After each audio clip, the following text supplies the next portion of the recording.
Hey guys, welcome to Cara's Cucina. I'm Cara Di Falco, and today I'm going to be showing you how to make cantucci, which are Tuscan-style biscotti.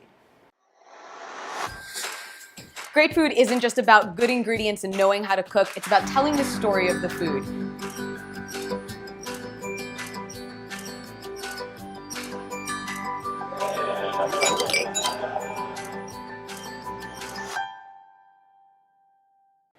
To make our cantucci, I have actually about 4 1/4 cups of flour.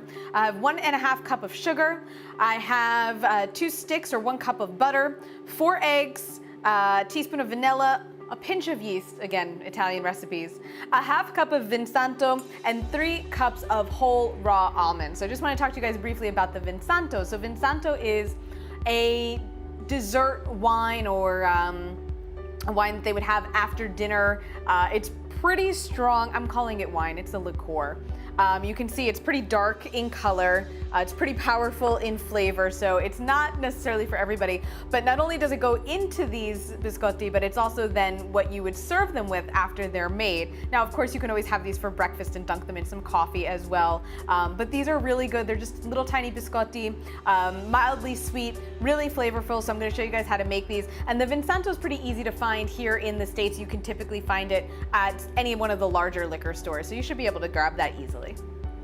To make our cantucci, and again, I just want to say thank you to the staff over at Certosa di Pontignano. That is where we got this recipe, and they, again, were kind enough to share it with us. Again, I was given restaurant portions and had to pare it down, so if the proportions are a little bit wonky, that might be why. This does make a fair amount of cantucci though, but it's good because you're always going to have more than one per serving. So we're going to just mix all of our dry ingredients. We'll get our sugar in here, that little pinch of yeast. And we're going to add in our vanilla.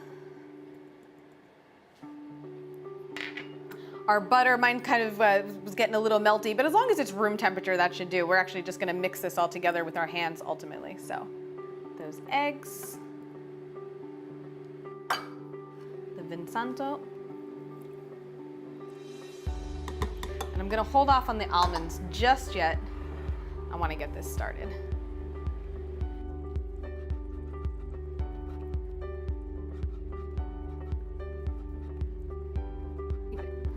So after a couple of minutes of working our ingredients all together, the sticky dough has formed. It's not completely together yet, but I want to start incorporating our almonds. So again, I've got 3 cups of raw almonds, and we're just going to kind of start getting these mixed into the dough.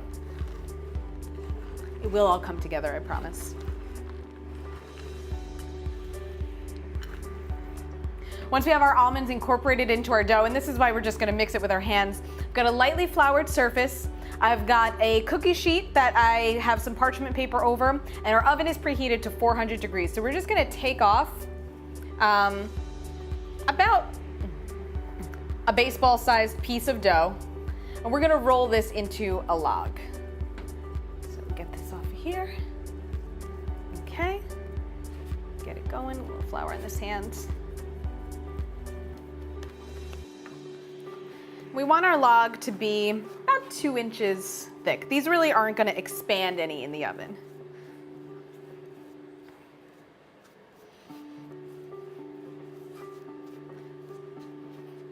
Okay, that's pretty much it. That's what we're looking for. So we're just going to transfer this to our cookie sheet and keep going with the rest of the dough.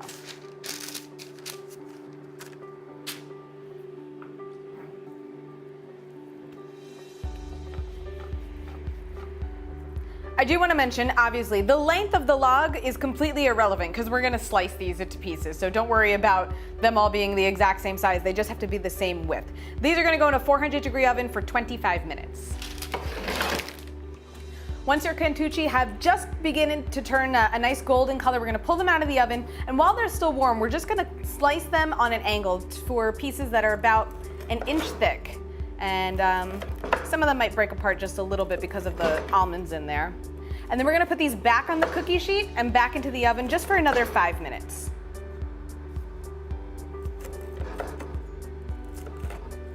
Serve your cantucci with a little bit of the Vinsanto as a dessert. That is it for this week in the Cucina. Once again, we want to thank all of the staff at Certosa di Pontignano for everything that they did for us during our stay in Italy. If you guys like this video, hit that subscribe button if you haven't already, or just hit the bell so you get notified when we post up new videos and new recipes. Follow me on Facebook and Instagram at Cara Di Falco, and of course, all of the recipes, all of my videos are at caradifalco.com. That's it for this week. I'll see you guys next time. Buon appetito!